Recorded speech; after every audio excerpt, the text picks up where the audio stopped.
मुकुर सुधारी, बरनउँ रघुबर बिमल जसु जोदायक फलचारी, सियावर रामचंद्र की जय। जय सीताराम। माताओं, बंधुओं, मित्रों, पिछले सत्र में हम लोगों ने श्री भरत चरित के इस दोहे तक चर्चा की थी कि कहु तात के ही भांति को करिए बड़ाई तासु, राम लखन तुम शत्रुघ्न सरिस सुवन सुचि जासु। और मित्रों, थोड़ा सा टेक्निकल भी कुछ गड़बड़ हो गया था, इस कारण आगे की चर्चा होते होते उसमें रह गई। तो आगे हम लोग यहाँ से चर्चा कर रहे हैं। वशिष्ठ जी महाराज श्री भरत जी से कह रहे हैं, देखिए विशुद्ध भरत चरित की चर्चा हम लोग कर रहे हैं। तो कह रहे हैं कि देखो ऐसा है, आपके पिता की कोई कैसे बड़ाई कर सकता है। सगुण ब्रह्म जिनके यहाँ उत्पन्न हुए हों, वो भी अंशों के साथ, तो सब प्रकार भूपति बड़भागी। ये हम लोगों ने उसमें पिछले में चर्चा की है। सब प्रकार भूपति बड़भागी, बादि विषाद करिए तेहि लागी। तो यह सुनि समुझ शोक परिहरहु। इसको सुनो जो मैं कह रहा हूं और समझने का प्रयास करो। आपके पिता क्या थे और उनने सब कुछ पा लिया, उनके लिए दुख करने की जरूरत नहीं है, अब दुखी होने की जरूरत भी नहीं है। और सिर धरि राज रजाय सुकरहु, अब उनकी आज्ञा पालन करने का समय आया। कारण राय राजपद तुम कह दीन्हा, ये पिताजी की ही आज्ञा है, उनका ही वचन है।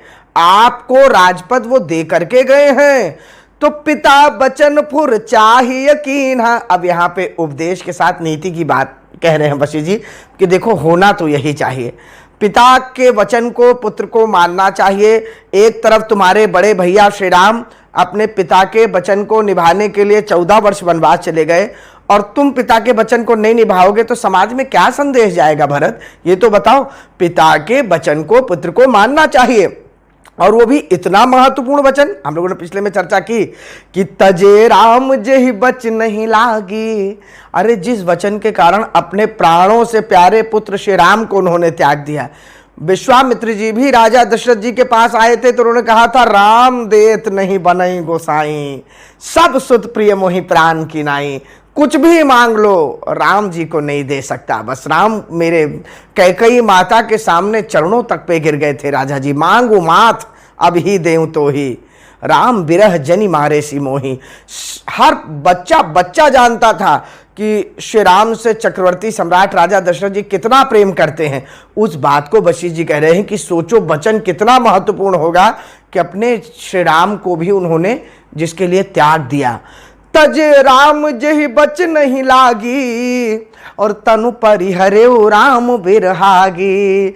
और राम जी के त्यागने के कारण अपने शरीर तक को त्याग दिया, अर्थात कि जिन्होंने वचन निभाया राम जी को त्याग के, और प्रेम निभाया अपने प्राणों को त्याग करके, ऐसे चक्रवर्ती सम्राट।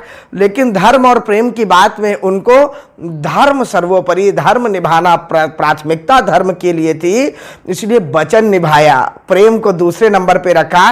चाहे प्राण चले जाए, रघुकुल रीति सदा चली आई, प्राण जाहु बरु वचन न जाहि। वही बात यहां सिद्ध की है कि नृपहि वचन प्रिय नहीं प्रिय प्राणा, तो करहूं तात पितु वचन प्रवाना। तो अब जो पिता कर गए, तुम्हारे बड़े भाई वचन का पालन कर गए, तो तुमको भी तो करना चाहिए भरत। अब कि नहीं करोगे तुम? करहु शीस धरि भूप रजाई। अरे शिरोधार्य करो पिता की आज्ञा को। हाय तुम कह सब भांति भलाई। और तुम ऐसा तो नहीं सोच रहे हो कि तुम कुछ अधर्म कर लोगे अगर तुमने राज पाठ को संभाल लिया तो। अरे तुम्हारी सब प्रकार से भलाई है, क्योंकि ये पिता की आज्ञा है, और पिता की आज्ञा से बड़ा पितु आयसु सब धर्म का ठीका। उससे बड़ा इस संसार में कुछ नहीं है भरत। इसलिए तुम ये सब बातें विचार में मत लाना कि क्या होगा और मैं अधर्म तो नहीं कर रहा। तुम तो केवल राज पाठ की बात सोच रहे हो मन में, और अपने बड़े भाई के लिए राज मिलना चाहिए, और तुम उस राज पे बैठ रहे हो, केवल इतना सोच रहे हो। परशुराम जी महाराज ने तो अपनी माता तक की हत्या कर दी थी। कथा आती है कि समस्त भाइयों के साथ माता की हत्या कर दी थी, क्योंकि भाइयों ने आज्ञा नहीं मानी थी पिता जमदग्नि की कि माता का वध कर दो। तो जमदग्नि महाराज ने क्रोधित होकर कहा, सबका वध कर दो परशुराम, माता सहित। परशुराम जी ने सबका वध कर दिया, कथा आती है। किंतु माताओं बंधुओं, बाद में यह भी वरदान मांगा जब पिताजी प्रसन्न हो गए कि पिताजी इन सबको जीवित कर दो, और किसी को कभी यह बात स्मरण में ना रहे कि ऐसी भी कोई घटना हुई थी कि आपको क्रोध आया था और मैंने सबका ऐसे वध किया था माता सहित। तो ये बात को कथा कि तुम तो इतना सा वचन पालने पे इतनी सोच रहे हो पिता की आज्ञा के लिए, और एक वो परशुराम जी महाराज हुए। देखिए, अब इतिहास की घटना बता रहे हैं, ऐसा हुआ है और ऐसे आउट ऑफ वे जाकर के भी काम किया है पुत्रों ने अपने पिता के लिए, और वो आज भी पूजे जा रहे हैं। तो तुम कैसे भरत सोच रहे हो पिता की आज्ञा से बड़ा कुछ हो सकता है क्या? परशुराम पितु आज्ञा राखी, मारी मातु लोक सब साखी। सब जानते हैं इस बात को, अपनी माता का वध उन्होंने किया। और तनय जजाति जो बंदयो, और ययाति के पुत्र पुरु ने तो अपना यौवन दे दिया। यह भी श्रीमद् भागवत महापुराण की कथा है। कथा तो विस्तृत है, लेकिन सूत्र में समझिएगा कि ययाति, राजा ययाति को जब अपनी वृद्धावस्था पे यौवन श्राप मिल गया था, और उसके कारण उनको जब यौवन चाहिए था, तो यौवन शुक्राचार्य जी ने श्राप दे दिया था। तो उन्होंने अपने समस्त पुत्रों को कहा, और वैसे तो धर्म तो यह था कि सबसे बड़े पुत्र राजा यदु को देना चाहिए था, लेकिन राजा यदु ने इस चीज को मना कर दिया। तो जो सबसे छोटे पुत्र थे दूसरी माता के, उन्होंने, पुरु ने जब यौवन दिया, तो राजा ययाति ने भी सोचा कि भैया वैसे तो जिसके पास असेट्स जाता है लायबिलिटी उसकी होती है। ध्यान दीजिएगा भाई, यदि आपके पिता की राजपाट आपको मिल रहा है, बैंक बैलेंस आपको मिल रहा है, तो पिता की उधारी भी आपको चुकानी है। असेट के साथ लायबिलिटी आती है। तो कहा कि ये असेट इनको हम देने वाले थे, जो लायबिलिटी पिता की नहीं निभा रहे, तो हटाओ इनको अलग। और धर्म के उन्होंने कहा जिसको हम देंगे, राज हमारा है, वही राजा बनेगा, तो सबसे छोटे पुत्र को। तो ये मत समझो कि जेठ स्वामी सेवक लघु भाई, ऐसा भी पहले हो चुका है कि छोटा भाई, क्योंकि जिसने लायबिलिटी निभाई अपने पिता की, तो असेट का भी अधिकारी वही बनेगा। तो भरत, तुमको पिता जब देके गए हैं, ऐसा भी हुआ है कि छोटा भाई भी राजा बना है। तो ऐसा मत समझना ये भी अधर्म है कि तनय जजाति जो बन दयो, पितु आज्ञा अघ अजस न भयो। और इसके लिए आज्ञा, पिता की आज्ञा थी, तो इसके लिए ना पाप हुआ, और आज भी उसी छोटे पुत्र का नाम लिया जाता है। कथा आती है कि अपने पिता को यौवन दे दिया, पिता की आज्ञा मानी बिना सोचे। तो भरत, यह बात ध्यान रखना, और माताओं बंधुओं, इस संसार के हर पुत्र को यह दोहा अपने मन में बिठा लेना चाहिए। और श्री रामचरितमानस की कथा इन्हीं सब बातों के लिए होती है। परिवार में पुत्र का क्या धर्म है, पिता का क्या धर्म है, माता का क्या धर्म है। खैर ये सब तो बड़ी हो जाएगी। क्या कह रहे हैं वशिष्ठ जी कि अनुचित उचित विचार तजी, जे पाल ही पितु बहन। पिता की आज्ञा हो गई तो क्या अनुचित है और क्या उचित है, परशुराम जी महाराज ने इस बारे में विचार नहीं किया। राजा पुरु ने, बालक पुरु ने इस बारे में विचार नहीं किया। अरे जब किसी ने विचार नहीं किया, राम जी एक बार बस पिता की आज्ञा हो गई और चले गए, तो तुम किस बात का इतना विचार कर रहे हो भरत? तुम्हें किस बात की चिंता है? तुम्हें तो आज्ञा दे के गए हैं पिताजी। अनुचित उचित विचार तजी, त्याग दो, कुछ नहीं सोचना चाहिए। जे पाल ही पितु बहन, ते भाजन सुख सुजस के, और बस ही अमर पतियन। पुत्रों को तो यह दोहा एकदम अपने मन में बिठा लेना चाहिए। 3 लाभ अवश्य मिलेंगे पुत्र को। क्या? जो अपने पिता की आज्ञा का पालन करता है, ते भाजन माने पात्र, सुख के पात्र होंगे, सुख मिलेगा उनको, सुयश मिलेगा उनको, कीर्ति उनकी बढ़ेगी। और यह तो लोक की बात हो गई, परलोक में बस ही अमर पतियन, और उनको स्वर्ग में स्थान मिलेगा। तो भरत, इस लोक और उस लोक दोनों को संवार लोगे, अपने पिता की आज्ञा को मानो। तुम भी अब ज्यादा अधिक मत सोचो, और अवसी नरेश बचन फुर करहु, पालहु प्रजा शोक परिहरहु।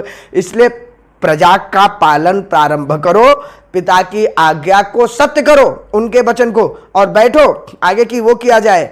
अरे तुम्हारे पिता को आत्मा को शांति मिले। देखिए कैसी बात वशिष्ठ जी कह रहे हैं। यद्यपि आगे इसका और जब हम लोग श्री भरत चरित को आगे तक चर्चा करेंगे तो ऐसा मोटे तौर पे है नहीं जैसा वशिष्ठ जी कह रहे हैं, लेकिन खुद उन्होंने स्वीकारा उपरोहित कर्मति मंदा। अरे भाई अभी कुल पुरोहित है वशिष्ठ जी, राज सिंहासन की चिंता है कि कौन राजा बनेगा। राम जी तो वनवास चले गए 14 वर्ष के लिए, और राजा जी भी चले गए, स्वर्गवास हो गया उनका। तो एक पुरोहित का क्या काम है, कुल गुरु का क्या काम है। वो उसका धर्म निभाते हुए क्या कह रहे हैं कि सुरपुर नृप पाई परितोषु, लेकिन ऐसा है नहीं। वो चर्चा करूंगा आगे, पिता की ये वचन, खैर चर्चा आगे होगी। सुरपुर नृप पाई परितोषु, राजा जी की आत्मा को शांति मिलेगी तुम ऐसा करोगे तो। और तुम कह सुकृत सुजस नहीं दोषु, तुमको तो पुण्य लाभ है पिता की आज्ञा मानना, ऊपर से सुयश है, कीर्ति, चर्चा कर चुका मैं, और दोष तो दूर दूर तक नहीं है कि तुम ऐसा सोच रहे हो कि भाई के जायदाद पे कब्जा कर लिए। अरे पिता की आज्ञा है, क्यों तुम बार बार ऐसा सोच रहे हो। और देखो भरत, ये मत समझना कि पिताजी ने जो कार्य किया वही गलत कर दिया, मतलब पिताजी को बड़े को राज देना था तुमको दे दिया, ऐसा नहीं है। बड़े बड़े शास्त्रों में ये भी है कि पिता ने जिसको कह दिया वही अधिकारी है। अरे भाई आप बताइए, आज भी कॉन्स्टिट्यूशन क्या कहता है, कॉन्स्टिट्यूशन संविधान क्या कहता है, पिता वसीयत में जिसके नाम लिख देगा जायदाद उसी की तो होगी। वो चाहे एक सबको बेदखल कर दे, केवल एक को दे दे, उसकी इच्छा है, जिसको जितना दे दे, तो लड़ते रहो कोर्ट में केस, लेकिन वसीयत बिल उसकी, जायदाद उसकी, कमाई उसकी। तो यही कह रहे हैं वशिष्ठ जी कि वेद विदित सम्मत सब ही का, वेद भी विदित है, शास्त्रों में भी है, और सम्मत सब ही का, सबने इस पर सम्मत भी दिया है। लोकाचार में भी बड़े बड़े विद्वानों ने भी ये भी कहा है कि जेहि पितु दे सो पावहि टीका। अरे जो जिसको पिताजी देंगे वही राज संभालेगा, उसी का टीका होगा, इसमें कोई बड़ी बात, गलत बात नहीं है।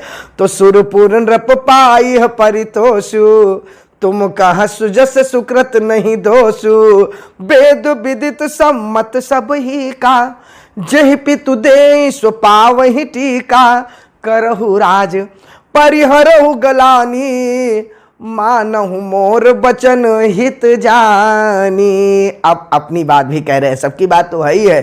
करहु राज परिहरहु गलानी, इस ग्लानी को मन से निकाल दो कि तुम्हारे कारण ये सब हुआ है, ये सब का तुम हो, या पिताजी नहीं रहे, भैया नहीं रहे। अब छोड़ो, कर्म पर ध्यान दो। मनुष्य का कार्य है कर्म करते रहना, और अभी तुम्हारा उत्तरदायित्व है, तुम्हारा कर्म है कि तुम राजपाट संभालो। ये हम तुम्हें समझाने आए हैं, इस समय की यही मांग है भरत कि करहु राज परिहरहु गलानी, मानहु मोर बचन हित जानी, सुनि सुख लहब राम वैदेही। क्या सोच रहे हो तुम कि भैया राम को पता पड़ेगा तो वो कुछ ऐसा वैसा सोचेंगे? अरे नहीं, वो तो परम प्रसन्न होंगे। यहां से भी गए थे तो भैया राम यही कहते हुए गए थे कि भरत प्राण प्रिय पावहि राजू, विधि सब विधि मोहि सन्मुख आजू, तो सुनि सुख लहब राम वैदेही, अनुचित कहब न पंडित के ही। क्योंकि सम्मत सभी का है, तो कोई बड़े से बड़ा विद्वान, हम शास्त्रार्थ करने को तैयार हैं, बड़े से बड़ा विद्वान इसको अनुचित नहीं कहेगा। पिता की आज्ञा है और सबकी आज्ञा है। और भाई एक बात और समझो, तुम्हें क्या लग रहा है कि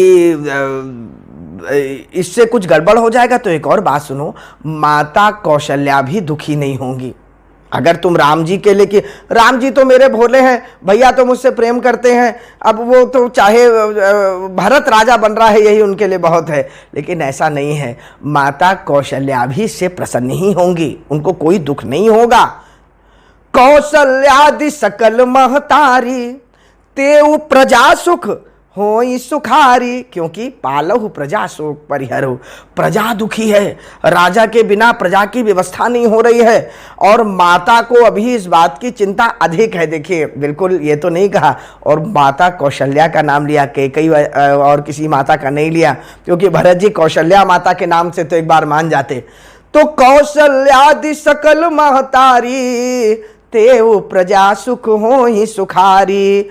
और भरत, ये तुम सोच रहे हो कि तुम्हारे जो प्रियजन है, जो तुम्हें बड़ा अच्छा मानते थे कि भरत जैसा तो भाई नहीं कोई, भरत जैसा तो युवराज नहीं कोई, भरत जैसा बेटा नहीं कोई, उनके मन में ये आ जाएगा कि अरे वो लोग क्या सोचेंगे। ये हम लोग कहते हैं ना कि वो 4 लोग क्या सोचेंगे, अरे उनके लिए तो मेरे मन में मतलब मेरी तो उनके मन में कितनी इज्जत है, वो मेरे बारे में क्या सोचेंगे कि मैंने राजपाट के लिए पैसे के लिए ऐसा कर दिया। तो देखिए क्या सुंदर बात उन्होंने कही।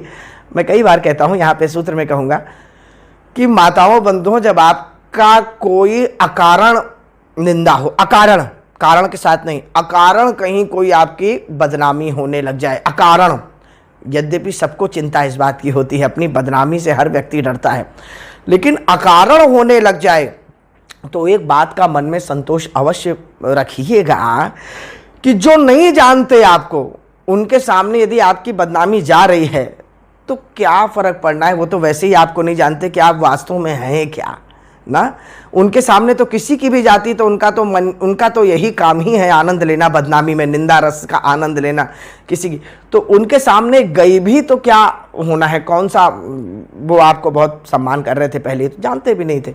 और जो आपको जानते हैं वास्तव में, उनके सामने यदि आपका कोई इस प्रकार की बात जा रही है तो आप मन में सोचिए कि वो तो हमें जानते ही हैं। यदि वो वास्तव में हम पे विश्वास करते होंगे तो हमसे तो जरूर चर्चा करेंगे कि क्या वास्तविकता है, क्या बातें बनाई गई हैं। तो इसलिए अकारण बदनामी से बहुत चिंतित नहीं होना चाहिए, इस बात को संतोष रखना चाहिए। जो नहीं जानते उनका भी क्या फर्क, जो जानते हैं उनको तो कोई फर्क पड़ना ही नहीं। बशीर यही करें कि जो तुमको वास्तव में जानते होंगे भरत, उनके लिए तो ये सब बातें कोई महत्व ही नहीं रखती, क्योंकि वो जानते हैं कि तुम्हारे और भैया राम के बीच में कितना प्रगाढ़ स्नेह है। जमीन जायदाद के कारण ये सब नहीं हो सकता। अब वशी ही भरत जी के ऊपर कोई और बात आई होगी तो कह रहे हैं वशी जी कि परम तुम्हार राम कर जा नहीं, सो सब विधि तुम सन भल नहीं।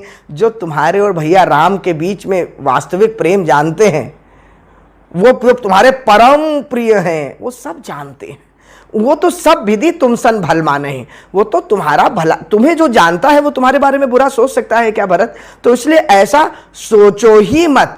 और एक बात सुनो कि भाई अगर तुमको इतना ही आपत्ति हो रही है तो भरत केवल प्रजा के कारण, केवल माताओं के संतोष के कारण अभी एडहॉक पॉलिसी, जिसे हम लोग कहते हैं कि भाई त्वरित, जब तक अभी कोई निर्णय नहीं निकल रहा है ठीक ठीक, तब तक सौंपेहु राज। अरे भाई जब राम जी आ जाएं तब जो करना हो तुम कर लेना, तब उनको राजपाट दे देना, अभी तो संभालो, अभी सिंहासन खाली है भरत। देखिए क्या बात है, सौंपेहु राज राम के आए, सेवा करे हु स्नेह सुभाए। राजपाट तब तक तो करो जब तक राम जी नहीं आ रहे। देखिए बड़े बड़े लोग इस संसार में इस बात पर फिसल जाते कि चलो 4 दिन तो आनंद ले लें सिंहासन का, बाद में भैया को दे भी देंगे और ये सुख भी भोग लेंगे, छोटे भाई का धर्म, पिता का पुत्र का धर्म भी निभ जाएगा, राज का आनंद भी ले लेंगे, लेकिन जय जयकार भी हो जाएगी, बाद में भैया को दे देंगे। लेकिन ऐसा संभव नहीं हो पाता है, ध्यान दीजिएगा। आखिर धृतराष्ट्र ने राजा पांडु के जाने पर केवल एडहॉक पॉलिसी में ही तो राज लिया था, सर्वनाश हो गया पूरे परिवार का। क्योंकि ये राजमद ऐसा है ना कि जैसे ही सिंहासन पर बैठते हैं तो ऐसा लालच आता है, वो कुर्सी का जो मोह होता है ना, वो मोह छूटता नहीं है। बड़ी पुरानी कहावत है, जतिन मांझी, बिहार के, नाम तो नहीं लेकिन हाँ एक ऐसी घटना देखी कि नहीं, उनको कुछ देर के लिए एडहॉक बनाया था, वो सब बगावत कर दिए, हम ही रहेंगे। तो कहने का अर्थ है जग बौराई राजपद पाए, शशि गुरु तिये गामी नहुष। आगे चर्चा हम लोग करेंगे श्री भरत चरित में। तो भरत जी देखिए कितने परम पवित्र हैं कि वो इस बात के लिए भी नहीं मान रहे। सब कह रहे भरत इतना ही कर लो कि सौंपे हु राज राम के आए, सेवा करे हु स्नेह सुभाए। जब वशिष्ठ जी थक गए तो बगल में मंत्री आदि खड़े थे, उन्होंने कहा ऐसा है, इतनी बात तो मान ही सकते हैं आप, ये तो संविधान में भी है, क्लॉज में भी है, इसको किया जा सकता है। भाई आप राजा नहीं कहलाएंगे, केवल एडहॉक है, आप तब तक रहेंगे, केवल संभालेंगे, इतना तो कर लीजिए भैया भरत, सब प्रजा के लिए, माता के लिए। कि कीजिए गुरु आयसु अवसी, कहीं सचिव कर जोरी। इतना तो मान लीजिए, इसमें तो कोई आपके ऊपर वो नहीं लगेगा, हानि नहीं लगेगी, तब तक ही संभाल लीजिए। अरे अनेक उदाहरण हैं, सिंहासन मिलते से ही कैसे बुद्धि भ्रष्ट होती है। लेकिन कह रहे हैं रघुपति आए उचित जस, तस तब करबो बहोरी। ये तो ये भी नहीं कह रहे कि राम जी के आने पे सौंप देना, ये कह रहे हैं भैया उस समय आपको जो उचित लगे या जो उचित हो, दोनों बातें हैं इस भाव में, वो तब आप कर देना, बस अभी तो संभालो, अभी क्या दिक्कत है। अब माताओं बंधुओं, भरत जी ना सचिव जी की बात मानने को तैयार है, हामी किसी की नहीं भर रहे, ना गुरुदेव की बात मानने को तैयार है। तो माता कौशल्या के ऊपर सब लोग भजन देते हैं कि माता आप ही हैं जो इनको समझा सकती हैं, आप कहेंगी तो हो सकता है भरत जी मान जाएं। तो कौशल्या माता के पास ये बात जब जाती है तो कौशल्या माता आके समझाती हैं। देखिए क्या बात है, माता कौशल्या जिनके पुत्र स्वयं वनवास गए हैं और कहीं ना कहीं कारण भरत जी ही हैं, लेकिन माता कौशल्या के मन में भेद नहीं आया। भरत जी के प्रति प्रेम देखिए क्या कह रही हैं कि कौशल्या धरि धीरज कहीं, पूत पथ्य गुरु आयसु अहि। अरे बेटा ये पथ्य है, गुरु जी का आज्ञा, औषधि नहीं है। जब बीमार हो जाता है व्यक्ति तो दवाई काम आती है, और बीमार न हो इसके लिए औषधि काम आती है। सब तो बिगड़ ही गया, अब तो बीमार तो हो ही गए सब, अब तो दवाई है। ये देखिए एक व्यंग भी है साथ में, पथ्य, पथ्य माने टॉनिक। जब भाई जिससे बीमारी के बाद जो किया जाए वो पथ्य है, ट्रीटमेंट, और या जिससे जो बीमारी से पहले ही गुरुजी अगर ये सब कर देते आज देखना ही नहीं पड़ता। लेकिन ठीक है, कारण क्या है, बोले पूत पथ्य गुरु आयसु अहि, सो आदर्य करिय हित मानी। उसका आदर करो, गुरु के वचनों का निरादर मत करो। तुम हाँ भर के तुरंत शिरोधार, जितनी दौड़ के तुम गुरु जी की आज्ञा से दौड़ के यहां से आ गए थे तुरंत, रुद्राभिषेक भी बीच में छोड़ के, उतने ही आदर से इनकी आज्ञा शिरोधार्य करो और हित मानते हुए करो, अनहित नहीं, गुरु की आज्ञा है। सो आदर्य करिए हित मानी, और तजिए विषाद काल गति जानी। और दुख को छोड़ दो क्योंकि ये काल की गति है, समय से बड़ा बलवान इस संसार में कोई नहीं है। और ये समय ने हम लोगों को ये दिन दिखाया है भरत, इसलिए जो दिन देखा भरत, जो समय है उसे कोई नहीं टाल सकता, जो भोग है, जो प्रारब्ध है, उसको नियति है, उसे कोई नहीं टाल सकता। तो इसको विषाद को छोड़ो, गुरु जी की आज्ञा मान के कार्य करो, बस कर्म में लगे रहो, जो कर्मण्येवाधिकार रस्ते वाली बात है, कर्म करो। सो आदर्य करिय हित मानी, तजिए विषाद काल गति जानी। क्योंकि बन रघुपति, राम जी भी चले गए वनवास, सुरपति नर नाहु, तुम एहि भांति तात कदराहु। न राजा जी यहाँ हैं, न श्री राम हैं, हम सबके आधार अभी तुम ही हो। सब तुम्हारी तरफ टकटकी लगाए देख रहे हैं और तुम भी भयभीत हो जाओगे। यहाँ कदराहु का भाव यह भी है कि अपनी निंदा से, लोक निंदा से मत डरना। मतलब तुम ये सोचो कि तुम राजपाट ले लो और लोग तुमको थू थू करें कि भरत जी ने के कारण पिताजी भी चले गए, भैया राम भी चले गए, और देखो तो कैसे राज सिंहासन पर बैठे हैं। भरत कभी कभी ऐसे उत्तरदायित्व आ जाते हैं, ऐसी जिम्मेदारी आ जाती है कि अगर कुछ कान में जा भी रहा है तो उसे हटा देना पड़ता है। दूसरों की बात पे ध्यान भी मत दो, तुम चिंता मत करो निंदा की, जिसको करना है वो करेगा, लेकिन अभी तुम्हारा उत्तरदायित्व है, ये तुम्हारा कर्म है ये करना, उसको करो गुरु जी की आज्ञा मान के।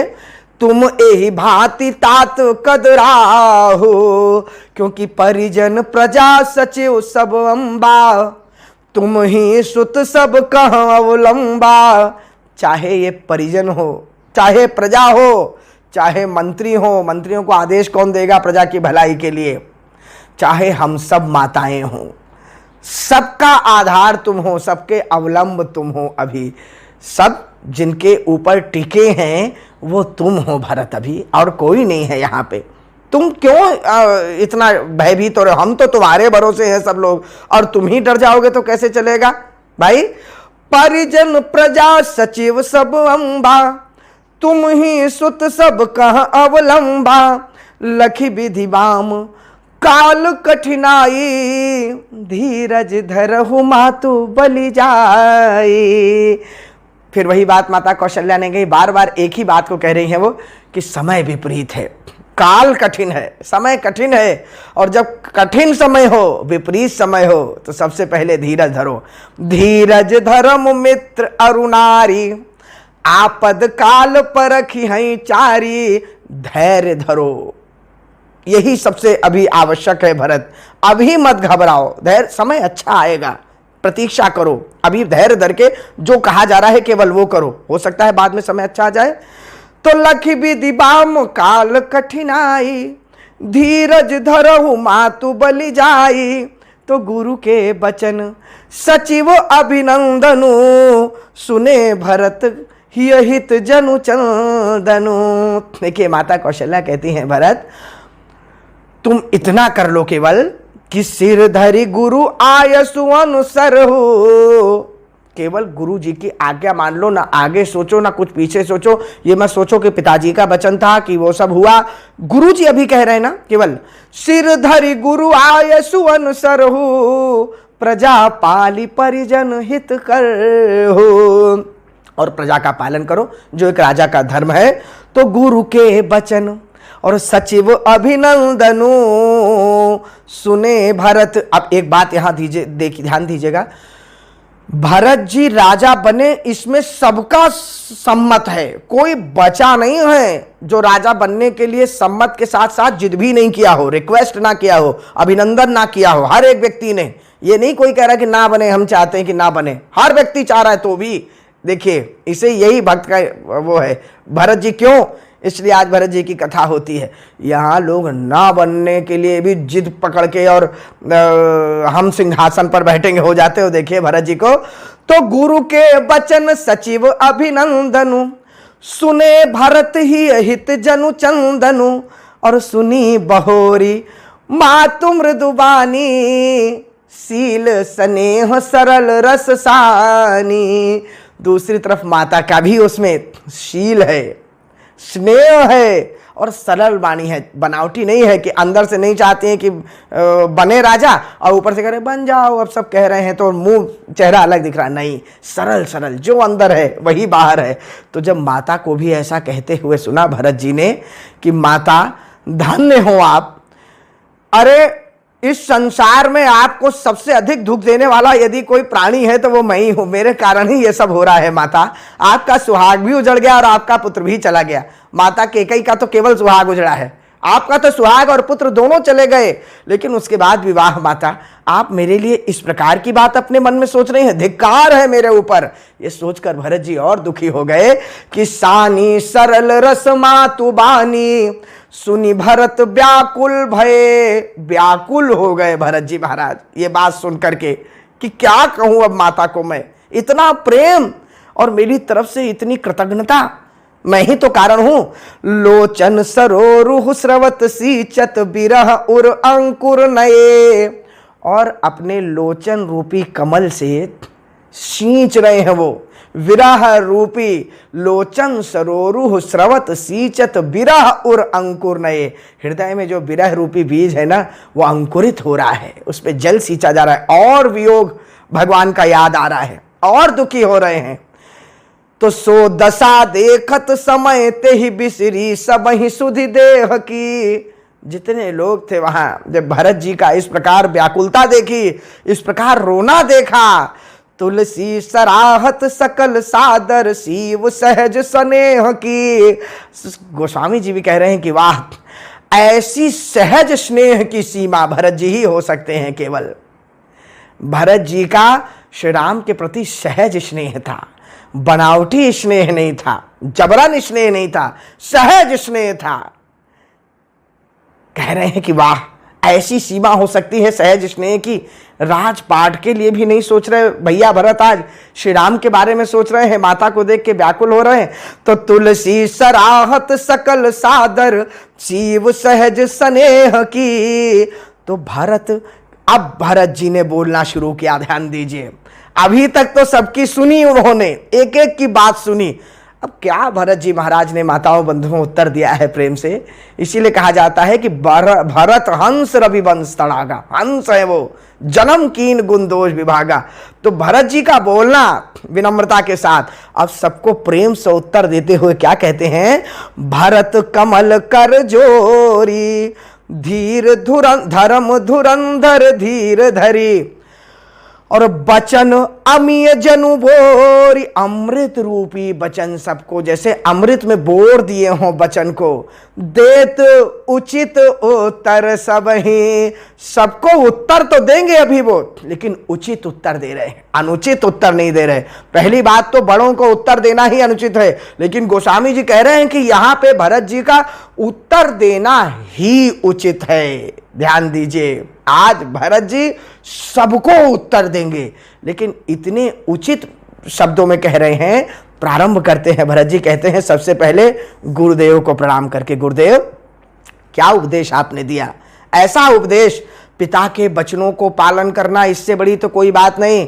वेद विदित सम्मत सभी का, वेदों के वचनों को पालन करना, समस्त लोकाचार जो है उसकी आज्ञा का पालन करना, माता को प्रसन्न करना, प्रजा को प्रसन्न करना, क्या उपदेश आपने दिया है, अद्भुत है। और उदाहरण के साथ, चाहे परशुराम जी की कथा हो, चाहे ययाति और पुरु की कथा हो। धन्य है गुरुदेव कि मोहि उपदेश दीन गुरुनी का। बहुत सुंदर आपने उपदेश दिया। और मुझे राजा में बन जाऊं, इसमें प्रजा सचिव सम्मत सब ही का, और सबका इसमें सम्मत भी है। उपदेश के साथ साथ कई बार ये होता है कि नीति तो कहती है उस बात को, लेकिन सम्मत सबका नहीं होता है। अरे भाई, जैसे नीति विरोध न मारिए दूता विभीषण ने कहा था, तो पहले सम्मत थोड़ी था सबका, सब तो कह रहे थे मार डालो। लेकिन जब ये कहा आन दंड कछु करिए गोसाई, और आप बताइए बाद में विभीषण ने कितनी नीति कही, माल्यवंत ने कही तात अनुज तव नीति विभूषण, लेकिन किसी ने माना क्या। फिर यहां पे नीति भी है और मानने की भी बात है, सब मान भी रहे उस बात को। मातु उचित धरि आय सुदीन्हा, प्रजा सचिव सम्मत सब ही का। तो मातु उचित धरि आय सुदीन्हा, माता ने भी बहुत उचित बात कही। अवश्य शीस धरि चाहूं कीन्हा, और माता की आज्ञा तो शिरोधार्य है, माता जो कह दें वो मुझे शिरोधार्य है। और वैसे भी इस संसार में बड़े बड़े लोग कहे गए कि गुरु पितु मातु, इसको भी बच्चों को ध्यान रख लेना चाहिए श्रद्धालु को। गुरु पितु मातु स्वामी हित बानी, सुनी मन मुदित करिय भल जानी। गुरु की बात, माता की बात, पिता की, पितु मातु, स्वामी की बात, स्वामी माने अपने बॉस को भी हम कह सकते हैं, और इसको प्रभु से भी जोड़ा जा सकता है, जो जिनके से हमारी जीविका चल रही है, जीवन चल रहा है। सुनी मन मुदित, ये नहीं कि बेमन से सुन रहे हैं, हाँ हाँ कर देंगे, आप जैसा कह रहे हैं, अब आपने कहा है तो करना ही पड़ेगा, नहीं। सुनी मन मुदित करिय भल जानी, बिल्कुल भला होगा।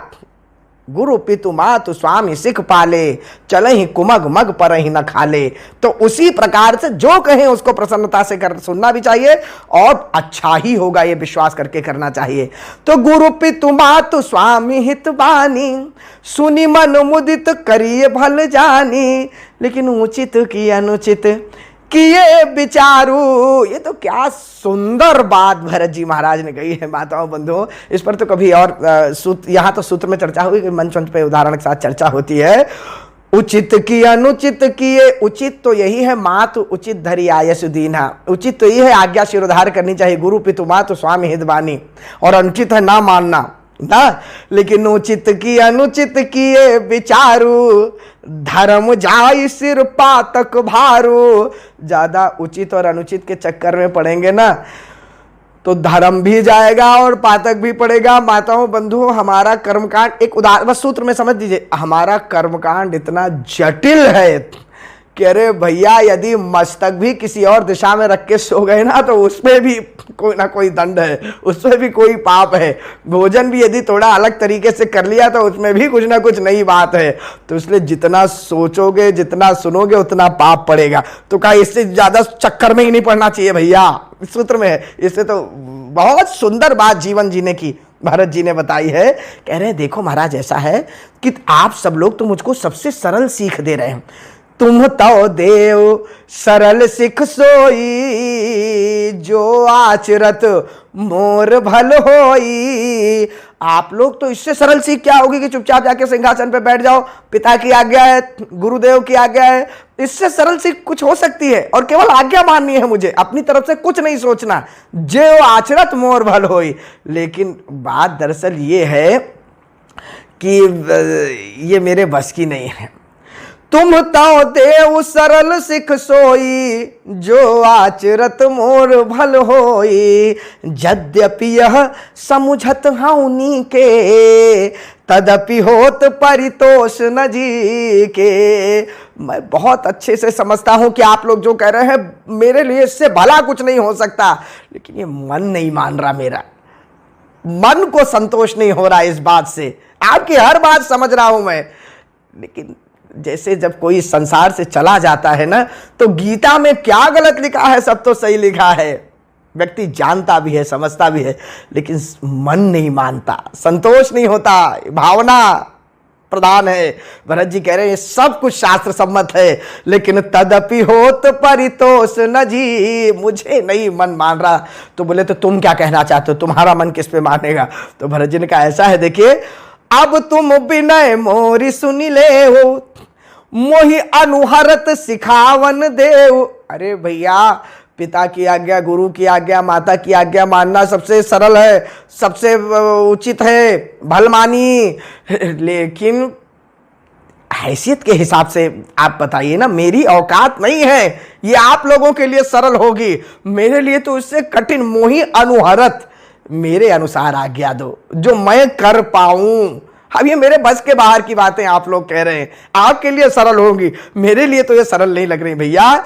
मोहि अनुहरत सिखावन देव, उत्तर देव। देखिए, देत उचित उत्तर सब ही। भरत जी सबसे कहते हैं देखिए ऐसा है, आप लोगों के समक्ष तो बोलना ही सबसे बड़ा अपराध है, लेकिन मैं क्या करूं, आज आप मेरे हृदय की पीड़ा नहीं समझ पा रहे हैं, मेरे मन में क्या चल रहा है। उत्तर देऊं क्षमब अपराधु, क्योंकि दुखित दोष गुण गनई न साधु। क्या बात है माताओं बंधुओं, संत महात्मा महापुरुष किसी दुखी के दोष गुण नहीं उसको गिनते हैं। कई बार कोई दुखी आके बहुत कुछ बड़बड़ा भी जाता है तो क्या उसका बुरा मान जाते हैं? अरे वो दुखी है, उसका अभी मस्तिष्क काम नहीं कर रहा। भरत जी भी कह रहे हैं मैं इतना दुखी हूं, मेरा अभी मस्तिष्क काम नहीं कर रहा है, आपको मैं उत्तर दे रहा हूं, मेरा अपराध क्षमा कर देना, मैं दुखी हूं अभी भैया के जाने से, पिताजी के जाने से, इसलिए उत्तर देऊं क्षमब अपराधु,